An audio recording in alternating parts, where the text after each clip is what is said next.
Oke, Assalamualaikum warahmatullahi wabarakatuh.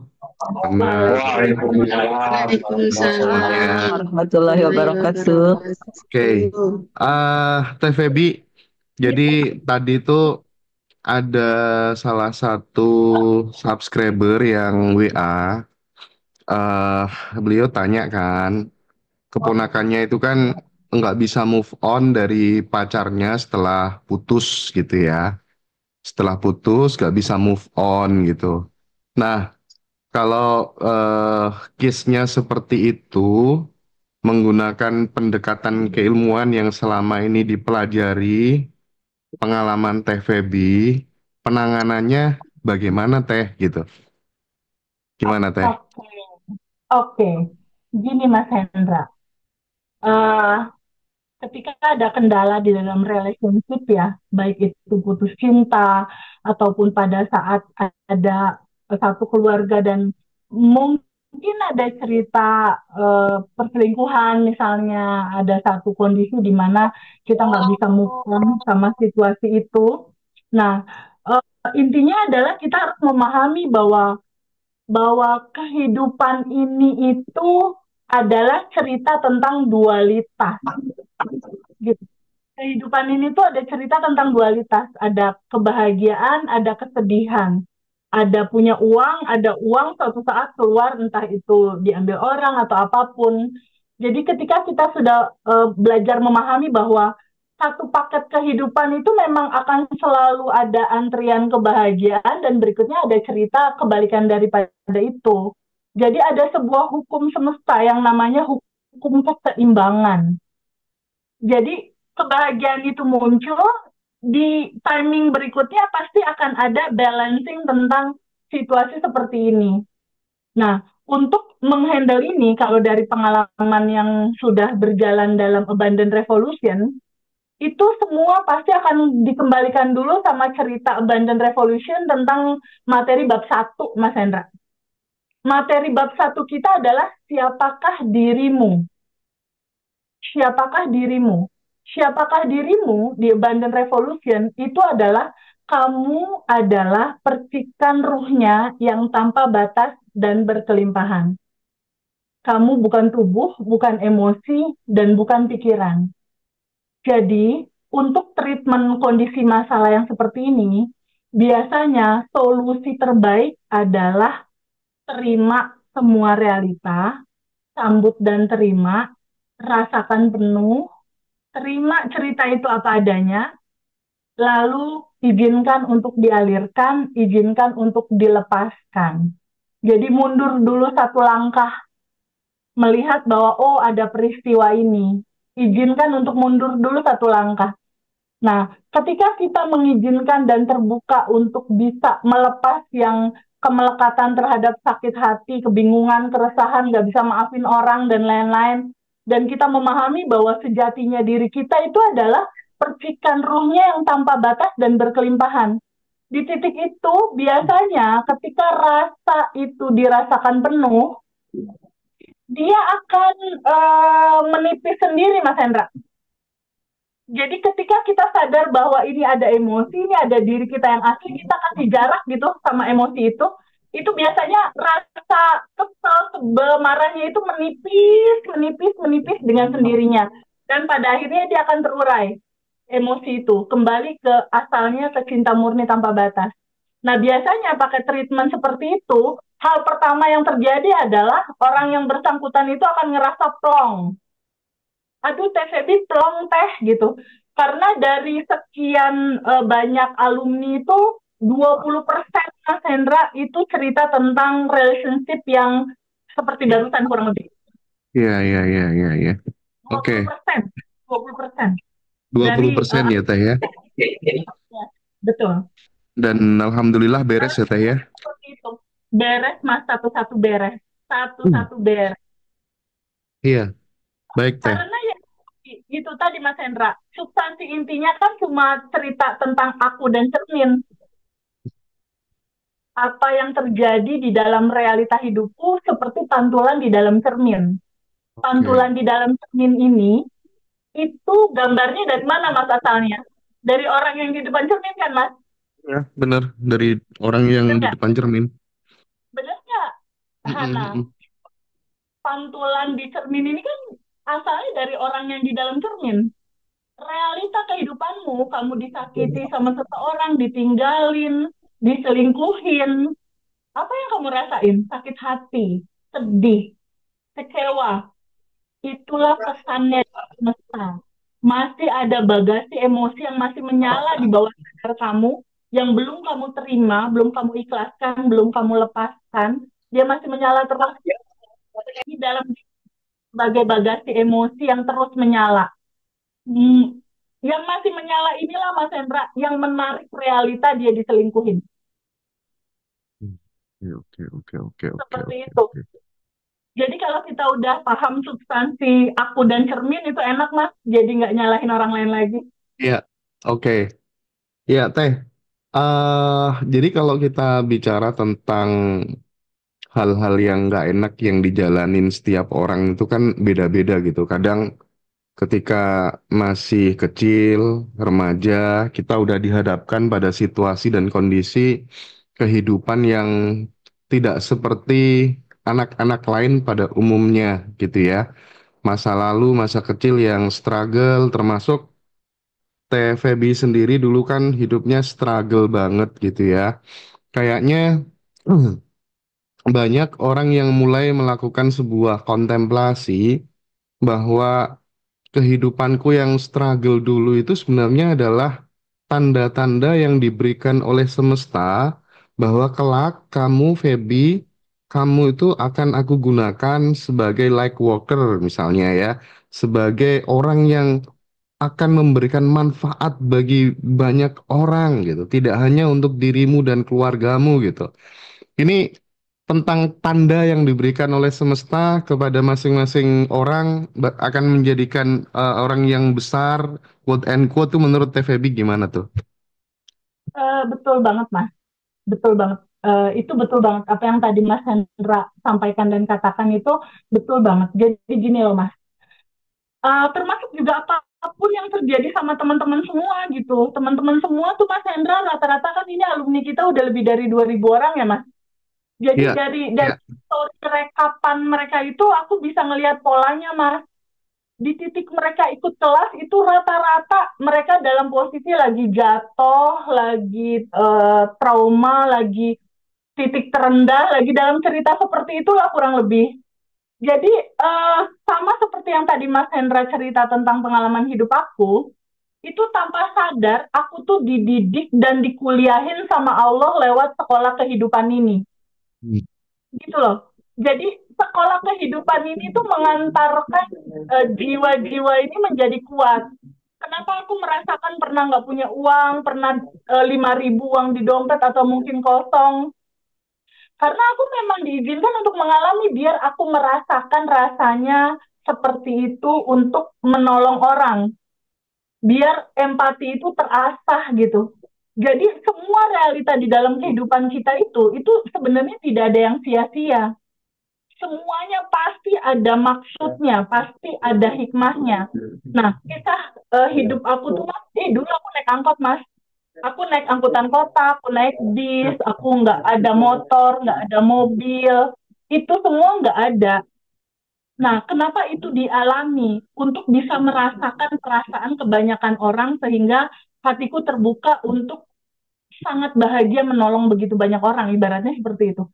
Jadi itu memang satu satu gambaran lah bisa dikatakan kalau seandainya kita bisa bertemu pada satu titik di mana kesadaran ini menjadikan momentum di mana semuanya juga kosong sih Mas Hendra.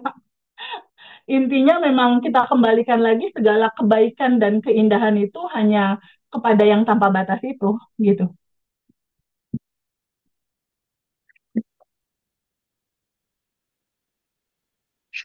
Nggak ada suaranya Mas Hendra. Mas Hendra nggak ada suaranya Mas. Oke, ya udah. Nggak, nggak ada Jadi, suara. Ya oke. sebelum kita elaborasi eh apa tuh namanya pengalaman-pengalaman sahabat-sahabat semua yang diundang sore hari ini, oleh Mbak Amanda gitu ya. Aku pengen tanya-tanya lagi satu dua pertanyaan gitu ya ke Teh Feby. Nanti minta tolong Mbak Manda juga untuk mengeksplor teman-teman semuanya gitu. Karena ini memang kondisinya agak kurang enak badan gitu ya. Tapi Mbak Manda juga sama sih tadi bilang begitu. Nah, Teh, apa tuh namanya? Di TVB itu kan ada yang namanya 3 buku. Itu apa sih Teh? Yang goals, goals. Terus itu mungkin teman-teman perlu dijelasin dulu Teh karena banyak yang penasaran gitu. Itu buku bisa bikin sendiri atau harus dari di jambi-jambi TVB dulu baru kemudian ditulisin gitu atau gimana gitu Teh? Enggak ada jampe-jampe Mas Hendra, enggak ada sama sekali karena sebetulnya diri teman-teman itu udah sempurna. Bahkan cerita kopi data pun nggak perlu Mas Hendra. Sebenarnya ya, kopi data tuh sebenarnya nggak perlu juga kan teman-teman. Tapi gimana caranya kopi data sebenarnya nggak perlu. Nah, balik lagi ke buku. Jadi buku itu adalah 3 buku yang disiapkan dan bisa dibeli di toko buku terdekat di rumah teman-teman semua. Nggak harus disediain dari kita, enggak. Karena buku itu bisa dibeli sama siapapun gitu di toko-toko buku. Tinggal kayak buku ini misalnya dikasih judul aja buku syukur gitu loh. Lalu ada buku satu lagi buku goals, lalu ada buku satu lagi buku modifikasi data. Ini fungsinya apa aja sih Teh buku syukur? Gini loh. Ini kan cerita antara realita kehidupan kita Yes. dan diri kita sebagai data yang merefleksi dalam realita. Kita tuh harus mengisi data itu dengan penuh syukur, dengan banyak-banyak bersyukur. Karena ketika kita bersyukur, maka akan ditambahkan. Jadi disarankan dalam habit kita itu, sebelum tidur, minimal ada 3 hal yang kita syukuri. Tapi baiknya ditulis, Mas. Kenapa ditulis? Karena pada saat menulis itu langsung masuk ke bawah sadar Mas biasanya dibandingkan kalau kita hanya mengucapkan. Jadi pada saat kita tulis, ya Allah terima kasih saya bahagia dan bersyukur karena hari ini udah bisa donasi misalnya ke anak yatim. Senang banget. Pada saat nulis tuh ada aktivitas motorik gitu di sini.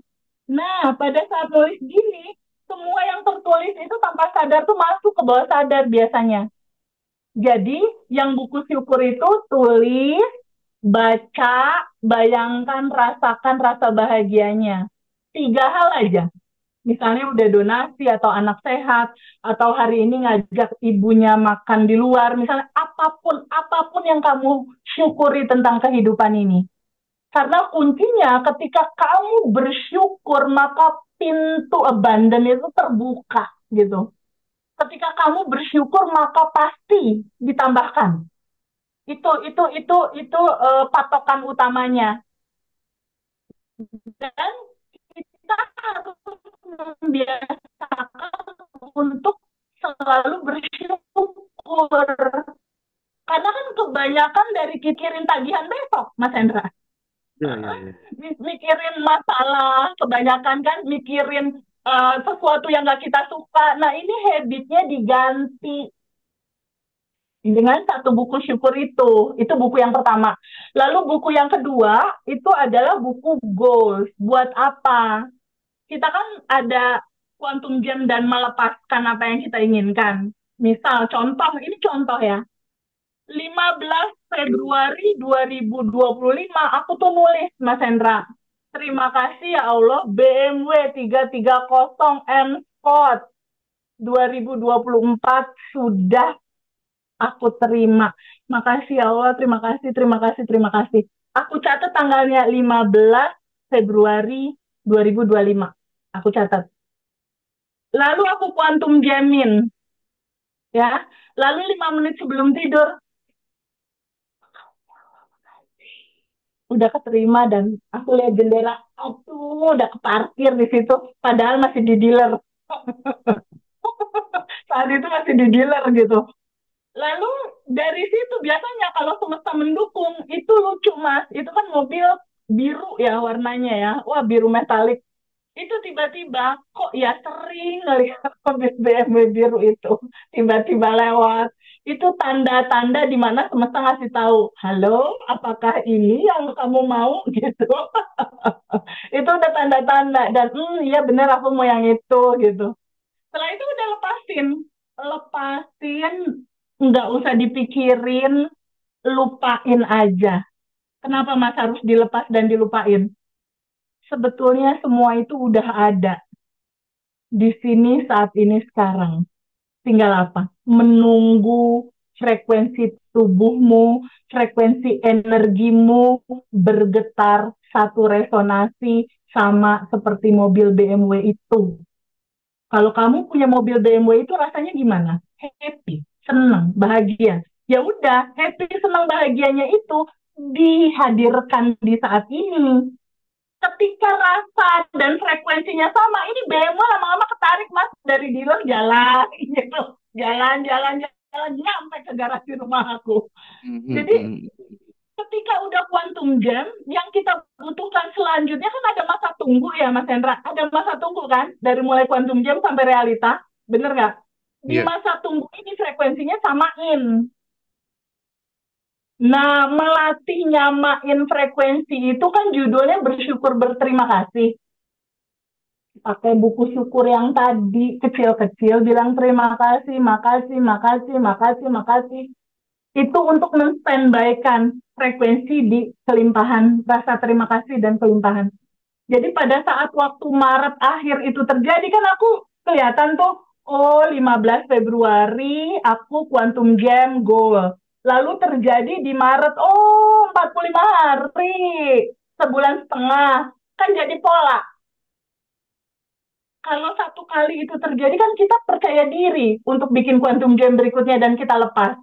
Itu fungsinya buku goals. Eh, Itu fungsinya buku goals. Gitu lah Mas. Satu lagi buku data. Ini mhm. penting banget yang namanya buku data. Kebanyakan orang, kebanyakan orang, itu ada kendala di masalah data ini. Contoh, contoh. Misalnya contoh Mbak Hana misalnya punya mindset data gini, aku mahasiswa, aku tuh hanya dapat uang cuma dari beasiswa itu aja. Ketika dia berasumsi bahwa Hana hanya dapat uang dari beasiswa yang biasa masuk, ya jadinya asumsi itu yang terjadi. Gitu loh Mas. Nah, buku data ini rubah dong datanya. Kalau dulu aku uang masuk hanya dari uang beasiswa sekolah, tapi sekarang realitanya uang masuk dari banyak jalan tak terduga gitu. Atau kalau ibu-ibu, kalau dulu aku uang masuk hanya dari suami, misal, tapi sekarang uang masuk dari banyak jalan bisnis yang aku lakukan. Itu namanya buku data. Kita rubah data yang nggak enak jadi data yang enak. Itu yang merealita. Begitupun bisa juga data kalau dulu suami aku pelit, misal. Atau kalau dulu pacar aku tidak romantis, misal. Kalau dulu apa? Kalau dulu yang nggak enak apa? Tapi sekarang apa yang maunya gitu. Nah, buku data itu penting sekali. Kalau dulu aku jomblo, tapi sekarang 2025 aku sudah menikah, bahagia dan berkelimpahan misal. Nah, tiga buku ini tuh saling melengkapi untuk membuat data di dalam bagasi emosi kita di laptopnya kita tuh bisa memantulkan realita. Tapi semua apapun yang kita mau izinkan untuk dilepas karena area hasil tidak ada di dalam area kita. Area hasil terbaik itu ada di kecerdasan semesta yang maha mengatur waktunya, prosesnya, jalannya. Semakin dilepas, semakin terjadi sih sebenarnya kalau dari pengalaman. Semakin dilupain, semakin ringan gitu. Kejadiannya jadi lebih effortless. Itu Mas Hendra. Jadi sama sekali nggak perlu sebenarnya beli buku dari aku atau dari siapapun, bikin sendiri juga bisa sebenarnya gitu. Cuma Mhm. memang kalau kelas private kita kan beda ya Mas Hendra ya. Ya, iya. Sisi-sisi lainnya kan ada harga angka yang berbeda. Itu memang aku merasa spesial sekali untuk memberikan secara langsung dari aku buku itu. namanya aku kasih judul, aku contohin. Ya itu emang beda sih Mas, kalau private Iya, iya. private offline gitu ya. Offline ya, yang offline yang ketemu aku langsung. Jadi aku memang kayak pengen ngasih cenderamata dari aku sendiri untuk ngasihin ini 3 buku dari aku isi ya. Itu khusus buat yang offline. Gitu Mas Hendra. Oke, oke, oke. Baik, Teh. Nah, mungkin ya bagi teman-teman secara umum gitu ya, kuantum jam nominal besar itu kan ya wajar lah Teh Feby gitu loh. Pinter, pengalamannya banyak gitu ya. Terus gimana kalau kemudian guru GTT misalnya gitu ya, guru tidak tetap gitu ya, yang gajinya hanya kadang 1 juta nggak ada gitu ya. Terus aku yang ibu rumah tangga gitu ya. Terus belum lagi teh, ketika kemudian kita visualisasi, kita afirmasi, kita pakai rasa, bagaimanapun kan realitas berubah itu ketika kemudian tindakan itu bisa berubah teh. Kebiasaan-kebiasaannya pun juga ikut berubah gitu. Nah, untuk kemudian apa ya namanya?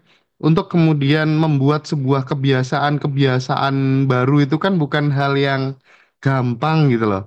Kadang kita itu udah yakin ya, aku bisa lompat pagar 3 meter gitu. Yakin banget gitu ya. Tapi kan juga kadang nggak mau melakukannya sebelum kemudian menunggu ada value-value yang dirasa urgent, misalnya kayak dikejar anjing, maka harus bener-bener lompat gitu kan. Nah, aku pengen Teh Feby memberikan eksplorasi yang lebih mendalam tentang hal ini sebelum nanti geser ke pengalaman teman-teman Teh.